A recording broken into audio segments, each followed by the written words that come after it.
Shut up and sit down. Hey friends, I'm Simon. I'm Ellie. And if you enjoy our videos, please remember to like, comment, subscribe, and most of all, hit that bell thing. That would be very kind of you indeed. And as usual tonight, we are checking out trailers that we've not yet seen and filming our typically stupid reactions to those. So what do we have coming up next? Well, next up we have a very, very short teaser, but I've heard a lot of buzz about this, and I know quite a lot about the show. We've really enjoyed the modern adaptation of the TV show, but I also know quite a lot about the old movies, so I am ready to gush with trivia if this teaser gives us what I think it's going to give us, but I'm going to tease you no more. We're going to roll this like 20-something second long teaser, and then we're going to get into dissecting it and digging away at it and see what's buried inside. But for now, Let's go. let's go! Man can't stand, you can't fight. Ah! Man can't breathe, you can't fight. Man can't see, you can't fight. Extreme situations require extreme measures. Whoa, oh my god, is that it? Oh, Netflix. Oh, Netflix, you teasy old tease, you. Do not like What these. was that, like 10 seconds or something, if that? Just some guy's back. Not some guy's back. That is Terry Silver's back. So if you're wondering what all the hype is about this teaser, and you could very well be, it's probably because you don't remember a character called Terry Silvers from Karate Kid Part 3.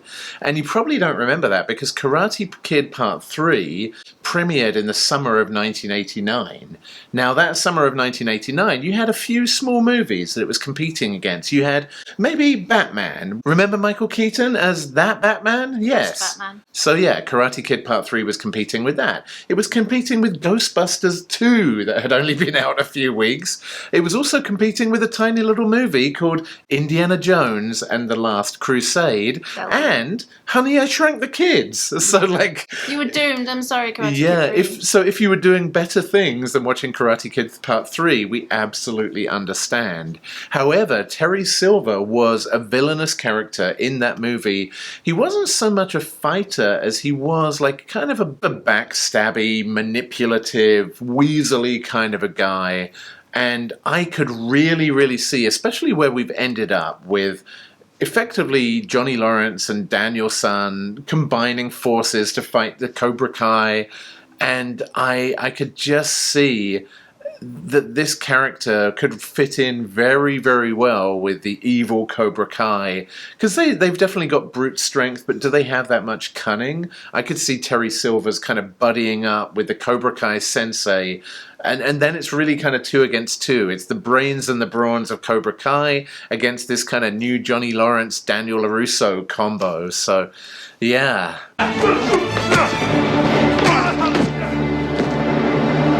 You're telegraphing that wheel kick. Hey, Johnny, Johnny, Johnny!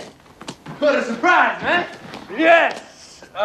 But I don't know. I'm excited just by the concept of it. But what did you think? Was there anything that grabbed you in this teaser of 10 seconds or whatever it was? No. No, I guess not. I'm excited though. We loved all the other series, so Yeah.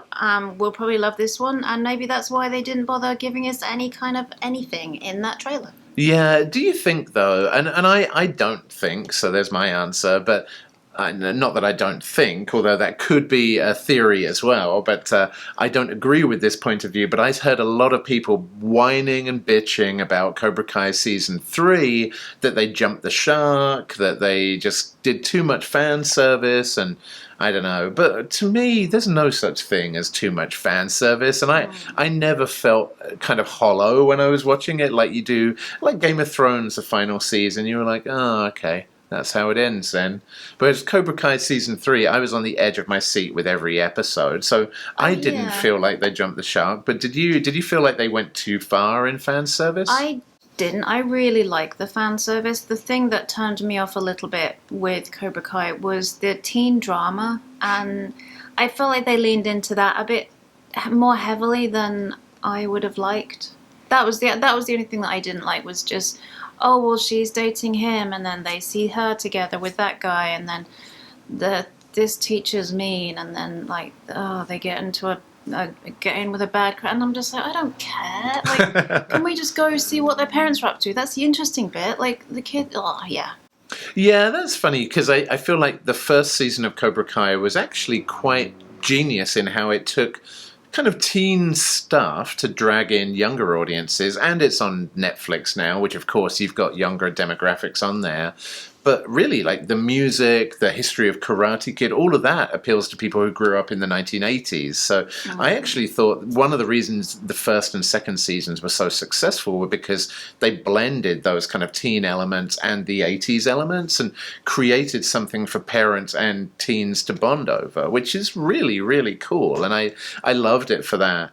And I particularly loved in season 3 seeing the people from Karate Kid Part 2 when Daniel LaRusso goes out to Okinawa and just happens to bump into them, and yet he learned from them. Like it was that kind of progression, that montage that he got into, and I thought that was amazing. I know some people had big issues with that and whatever, but I hope people are going to keep watching it and they're just going to keep making Cobra Kai, because to me it's a show with a ton of heart, and like sometimes that heart does get too tied up in high school drama, but I'm actually pretty cool with that. Like a show with a conscience and that wants to be on the right side of history and do things right. I actually really enjoy that.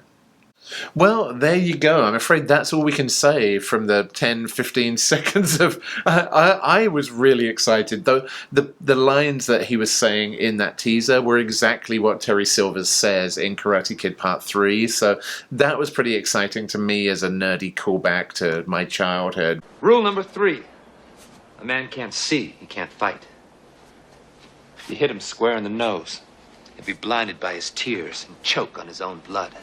But also I was watching a lot of other movies that summer, and Karate Kid Part 3 is a bit of a blurry memory that I probably rented on VHS. So yeah, I'm as guilty as the rest of you. But anyway, I'm excited for Cobra Kai Season 4. I guess we're going to see more about it very, very soon. There's no release date or anything yet from Netflix, but hopefully we'll get Stranger Things first, then we'll get Cobra Kai Season 4, and we'll all be very, very happy people indeed. Well, we hope you guys are very happy people, and we will therefore see you next time, friends, on the next Dork Trailer Ambush. Peace out, nerds. Bye.